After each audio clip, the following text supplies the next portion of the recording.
که چېرته ځمکه لږه لویه وي یا هم لږه کوچنۍ وي نو څه به پېښ شوی وي. که چېرته ځمکه لږه لویه وي نو د دې به د جذب قوه دومره زیاته وي چې حتی موږ به قدم هم نشو وهلی، یعنې په ځمکه باندې به ګرځېدل دا به ډېر سخت وای.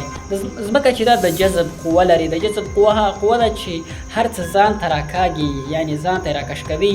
د جذب قوه دا ډول خاصیت لري لکه د مقناطیس په شان. ځمکه هم دغه ډول خاصیت لري د مقناطیس په شان چې هر څه ځان ته راکاږي.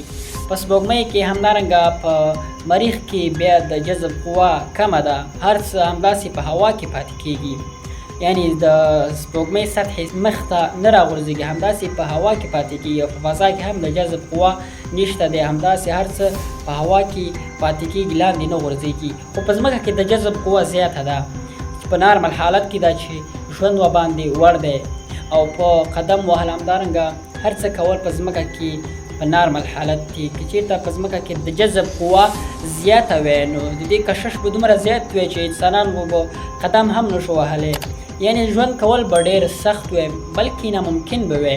او همدارنګه که چېرته ځمکه لږه کوچنۍ وي نو څه به پېښ شوی وي. که چېرته ځمکه لږه کوچنۍ وي نو بیا دغې خپل هوا اکسیجن نشو ساتلی، د ځمکې څخه به اکسیجن او هوا تللی او ساتلی به یې نه شوی، نو په دې نتیجه کې به انسانانو خپل ژوند له لاسه ورکولی، یعنې بې د اکسیجن انسانان ژوند نشي کولی.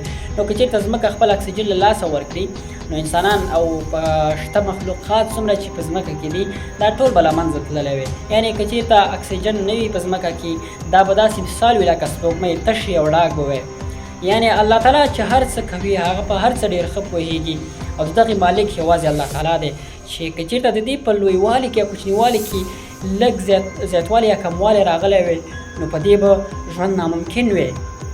نو دا د فکر وړ خبره ده چې دا مخلوقات او کائنات ټول یو رب لري چې هغې پیدا کړي او هغه نظم او نظام کوي.